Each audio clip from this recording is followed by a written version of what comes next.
Anger and even rage are merely sensations that can, and in fact should, be controlled.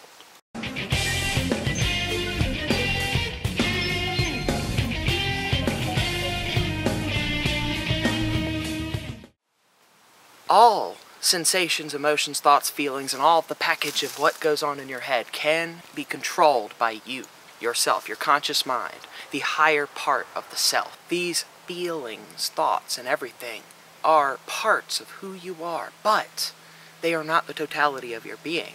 You have a will, a higher mind, a logical thought process that is you, in essence. All of these things are you, but this is the core logical part of who you are.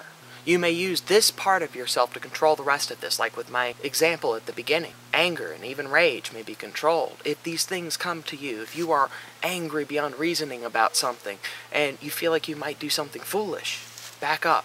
Assert your logic. Control the situation and the thoughts. Understand what these things are, what is producing them, and then understand that you are in fact the master of who you are and your being.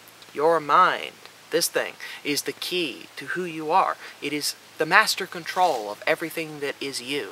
And as such, it pulls the switches and the levers and makes things happen. And if you exert this power and you start flipping those switches yourself, you can gain a greater control of yourself than you may have thought possible. Oh, you're berserk angry. You can take a deep breath, use logic, reason it out, and mitigate that anger to a controllable level. You feel lust. You can use your mind, logic, and reason and think about what that consequence would be to that moment of lust and reason it out until it's under control. Even with unmitigated joy or something, which I don't know why you'd want to regulate, but potentially you might have to. It can be done. Thing is, all of your emotions, all of these things that feel like you have no control over, that's an illusion. You have control. You can master these things, and it is healthy to let yourself express these things. Do not control it to the point that you cut it off, but instead control them so that they do not rule you.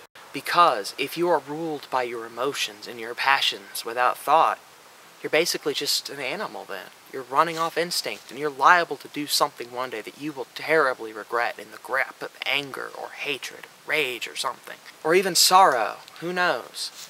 In the grasp of an emotion that you are not controlling at least a little bit, that you do not exert your will on to some degree, you're at its mercy. And you should never be just at the mercy of your emotions, for you are the master of yourself. And if your rage or your sadness or something is ruling you, then you need to take a step back and understand that that is unhealthy, and that you need to control that. Just something to think about.